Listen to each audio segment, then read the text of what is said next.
أنهى المنتخب العراقي مشاركته في دورة الأبطال بتونس بهزيمة ثالثة في المباراة الترتيبية التي جمعته بالمنتخب الإيفواري لتحديد المركزين الخامس والسادس. مباراة شكلية إلى أنها كانت فرصة لأسود الرافدين للاحتكاك بمنتخب أفريقي عنيد، فانتظار قادم المواعيد.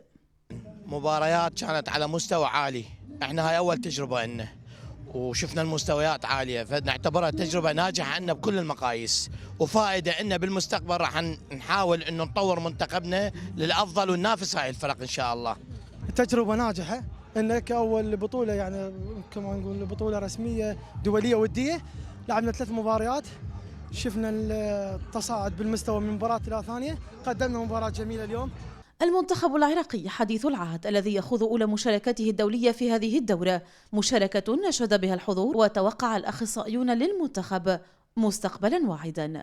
المنتخب العراقي الفتي هذا يعني أنا أبهرت به لا لشيء، لأن احنا في دورة ودية، والدورة الودية هذه تتطلب اكتشاف المواهب، فأنا حقيقة أبهرت القيمة الفنية تاع عدة لاعبين المنتخب العراقي اللي والحق يقال يعني ما حالفهمش الحظ. أبطال العالم المنتخب الروماني توج بلقب الدورة في محل المجر وصيفا له، واقتلع المنتخب التونسي الميدالية البرونزية أمام المنتخب البرتغالي. أعتبرها مشاركة جيدة للمنتخب الوطني العراقي على هيك بطولات، يحتاج إلى هيك بطولات، إلى هيك إعداد تام استعدادا لنهائيات كأس العالم، وأتمنى التوفيق إن شاء الله نكون في المباراة القادمة تزداد خبرتنا أكثر، مهارة اللاعبين، تجانس بين اللاعبين أكثر، وإن شاء الله القادمة أفضل.